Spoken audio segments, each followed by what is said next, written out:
Hi, my name is Allison Galloway. I am in Sociology 3370. Today I will be presenting Healthy Relationships Week, furthermore preventing teen dating violence specifically in Logan, Utah. This is a community-based approach in partnership with CAPSA. CAPSA is a local nonprofit doing powerful work in the field of gender-based violence prevention and support. This project I am presenting is more than just a school event. It's a community effort that brings together what we've been learning in this class about intersectionality, early intervention, and systems level change. Over the next few minutes, I'll walk you through what teen dating violence is, why it happens, who it affects, and how we can take real steps to prevent it. So I wanted to start off by asking, what is teen dating violence, or TDV? In short, it's physical, emotional, verbal, and sexual abuse in teen relationships. It's often under-recognized and, in today's society, normalized. It has serious short and long-term consequences. Teen dating violence is any form of abuse that happens within an adolescent romantic relationship. This is where it includes physical, emotional, verbal, and sexual abuse. Despite how common it is, TDV is often overlooked. Why? Because teens are young and people often dismiss their relationships as unimportant. But we know that's not true. Many unhealthy behaviors that start in teen relationships, like jealousy, manipulation, or control, are normalized by media and social environments. And if those behaviors go unchecked, they can lead to serious long-term consequences like depression, anxiety, and even poor academic outcomes. According to the CDC, about 1 in 12 U.S. high school students experiences physical dating violence each year. That doesn't even include emotional abuse, which is far more common and underreported. So, why does TDV happen and why does it exist? So we start with harmful media portrayals of relationships, which leads to lack of early education on consent and boundaries. And then we have a fear and stigma that prevent disclosure. TDV doesn't happen in a vacuum. There are cultural, personal, and institutional reasons why it happens. Think about the media teens are exposed to every day in today's society.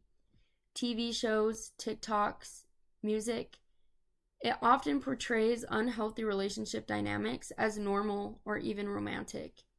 Jealousy is seen as love. Control is framed as protection. And toxic gender roles are reinforced constantly. On top of that, many teens haven't been taught what a healthy relationship even looks like. Schools have health classes which may provide basic sexual education, but they often miss out on teaching about consent, emotional boundaries, and communication. And then there's the fear. Many teens don't report abuse because they're afraid of not being believed, getting in trouble, especially in this religious type of community, or losing their autonomy. All of these factors together create an environment where TDV can thrive quietly. So, who is most affected? As we learned in this class, we know girls of color and LGBTQ plus teens face higher risks than most teens. There's a disproportionate impact due to systemic barriers, and then there are long-term cycles of abuse if unaddressed. While TDV can affect anyone, certain groups of teens face even higher risks. Like I said, we talk a lot about in class about how girls, especially Black, Indigenous, and other girls of color are disproportionately impacted. Then, LGBTQ plus teens are also at greater risk, partly due to stigma, discrimination, and the fear of being outed. In religious communities like this one, it's not as easy for teens to come out, and if they were to be caught, in a sense, then they would do anything they can to avoid that, even if it means staying quiet. What makes this worse is that teens from marginalized communities often don't have access to the same support systems. They may not trust authority figures or fear being blamed. And sadly, early exposure to abuse makes it more likely that someone will normalize unhealthy relationships as they grow older, which continues the cycle. So, while TDV is widespread, we need to pay special attention to the ways race, gender, sexuality, and class shape who gets hurt and who gets help. The role and importance of intersectionality. So this is where we're going to introduce Crenshaw's intersectionality, and then TDV experiences and how they're shaped by identity, and how systems often fail to respond effectively. So we learned about Kimberly Crenshaw's theory of intersectionality, and this is where it comes in. Intersectionality reminds us that people don't experience the world through just one identity. A teen may be dealing with racism, homophobia, poverty, and trauma all at once. So let's compare two teens. A white, straight girl from a middle-class family may be believed and supported if she reports abuse. But a queer teen of color from a low-income background might face a very different reality. They could fear being outed, misunderstood, or punished. Systems like schools, healthcare, and even law enforcement often don't know how to respond in ways that are trauma-informed and culturally sensitive. If we're serious about stopping TDV, we have to design solutions that reflect these real-life complexities. So institutional responsibility and why institutions matter. Schools should be key prevention sites. These are where teens spend most of their time and meet most of their friends. Community systems can either help or harm, and there is a need for trauma-informed approaches. One of the biggest takeaways from our class is that systems matter. Schools, families, and community organizations have a responsibility to educate and protect teens. But too often, schools offer outdated, one-size-fits-all programs that don't speak to real issues students are facing if they choose to teach them at all. Instead, we need trauma-informed, inclusive approaches that meet teens where they are. That means acknowledging their identities, giving them tools to recognize abuse, and making sure support systems are visible, approachable, and safe. These kids need to be comfortable knowing that they have trusted adults to listen to them that won't judge them. Treating TDV as just a teenage phase misses the mark. It's a serious public health issue with real consequences, and schools are one of the best places to intervene early and effectively. So now we will introduce CAPSA. CAPSA is a nonprofit based in Logan, Utah, which offers shelter, advocacy, therapy, education, and is trauma-informed and survivor-centered. Luckily, here in Logan, we already have an organization doing powerful work.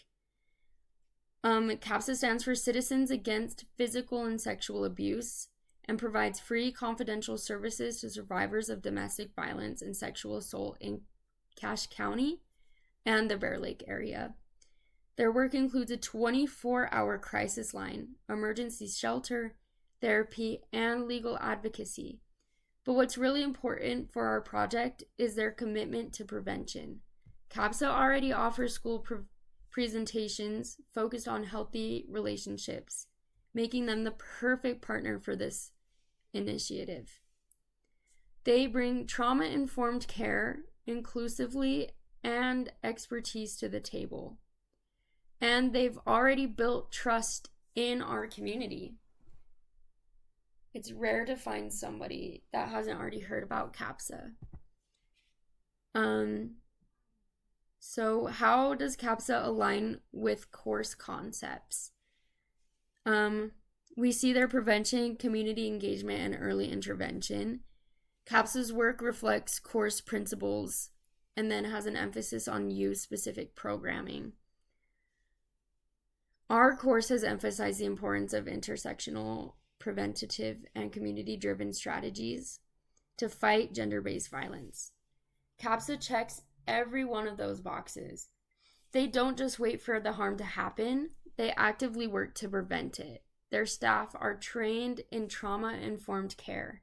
They offer youth therapy and safety planning, and they already collaborate with schools, making them well positioned to expand their impact. So our project isn't starting from scratch. It's building on strong existing efforts and helping scale them in a way that's meaningful and sustainable. This leads us to our proposal, which is Healthy Relationships Week. The objective is to prevent TDV by educating students with interactive workshops, peer-led discussions, resource fairs, art and essay contests, and so much more. Here's the big idea. Healthy Relationships Week is a 5-day event that would bring CAPSA's programming directly into high schools and even colleges, but with even more depth and student involvement. The week would feature interactive workshops led by CAPSA on consent, boundaries, and communication. Peer-led discussions where students talk to other students. Teens are more likely to open up to someone their own age. A resource fair with booths from CAPSA and other local organizations offering info and support. An art and essay contest where students express what healthy relationships mean to them, and flyers, digital content, and classroom materials to raise ongoing awareness. The goal is not just to educate, but to empower teens to reflect, speak up, and seek help if they need it. So what would our timeline and budget be? I have built a 6-week timeline that has an estimated cost of $1,500 and includes materials, supplies, and prizes.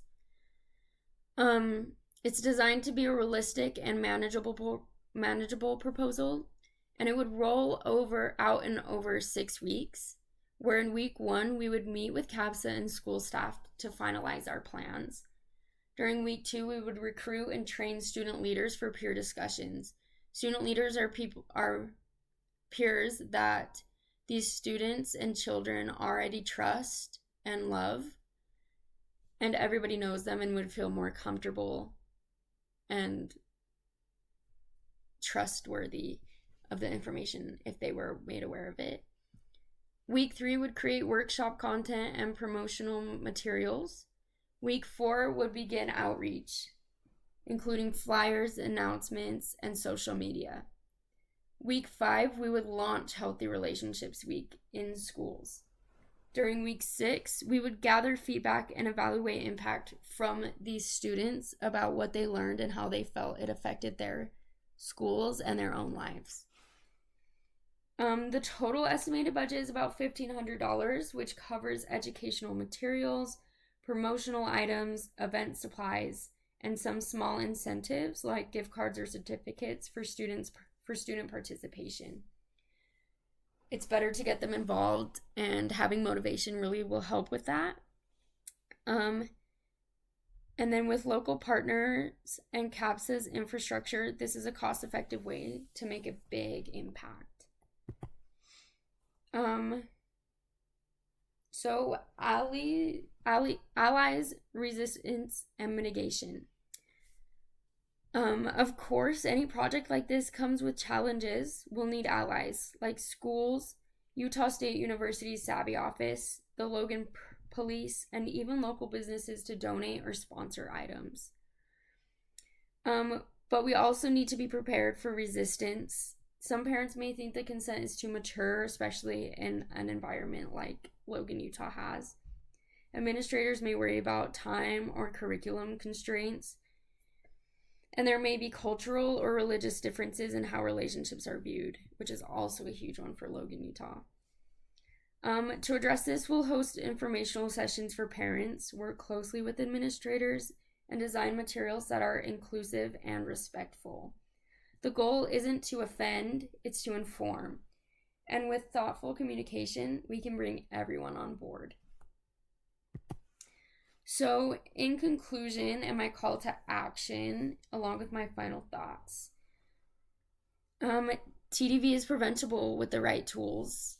Healthy Relationships Week creates change, and it's time to build a safer future together. In closing, teen dating violence is real, but it's not inevitable. With education, support, and community collaboration, we can change the narrative.